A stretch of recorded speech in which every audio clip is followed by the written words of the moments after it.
Assalamualaikum warahmatullahi wabarakatuh. Saya ingin menjelaskan tentang teori Karl Marx. Nama saya Dina Rahayu, NIM 200405640003 dan anggota kelompok saya yaitu Janatul Rona Megananta, NIM 200405640012.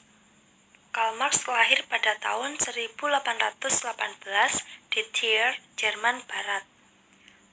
Marx mengawali pendidikan tingginya di jurusan hukum Universitas Bonn pada tahun 1835. Ayahnya kurang yakin dengan pendidikan Marx sehingga dipindahkan ke universitas yang lebih serius yaitu Universitas Berlin. Marx tumbuh menjadi mahasiswa yang tekun. Tahun 1841, ia berhasil mendapat gelar doktornya dari Universitas Jena.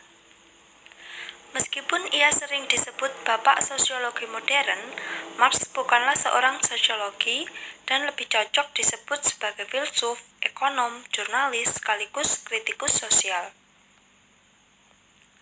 Pemikiran Karl Marx. Menurut Marx, manusia adalah makhluk alamiah yang berkembang dalam lintasan sejarah dunia. Manusia adalah makhluk kreatif dengan hasrat dan ketekunan. Manusia dalam sejarahnya telah mengubah objek-objek sejarah alamiah dan telah menciptakan kebudayaan di seluruh dunia. Teori mengenai dinamika dasar perubahan sejarah dibangun di seputar 4 ide yang saling terkait. Perkembangan ekonomi, konflik kelas, dialektika, dan revolusi. Marx menerbitkan berbagai tulisan yang kerap dianggap sebagai sumbangan besar bagi perkembangan sosiologi.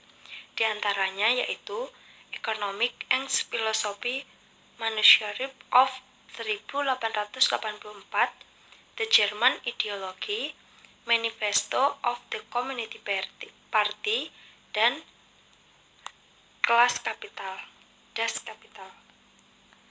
Salah satu karya yang sangat kontroversial yaitu Manifesto of the Communist Party membahas tentang kelas sosial didasarkan pada pemikiran bahwa sejarah peradaban manusia adalah sejarah pertentangan kelas sosial dalam masyarakat. Marx mengartikan kelas digunakan untuk menyatakan sekelompok orang yang berada dalam situasi yang sama berhubungan dengan kontrol mereka terhadap alat-alat produksi. Ada dua macam kelas yang dikemukakannya ketika menganalisis kapitalisme, yaitu kelas borjuis dan kelas proletar.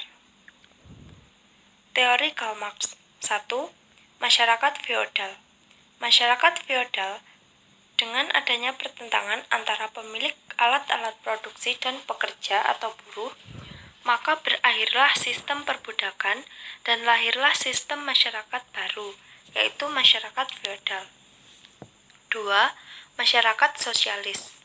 Masyarakat sosialis, ciri yang menonjol dalam masyarakat sosialis adalah alat-alat produksi didasarkan atas milik sosial.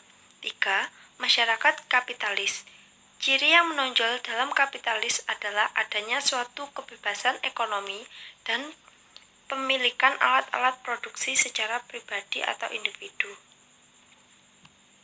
Seorang kapitalis dituntut cerdas dan cakap, tidak seperti kaum feodal yang gila hormat. Marx mengatakan bahwa kaum kapitalis adalah orang-orang yang bersikap aneh, yang memperkerjakan dan mendidik orang-orang atau buruh yang akan menghancurkan masa depannya. Pembangunan ekonomi terencana.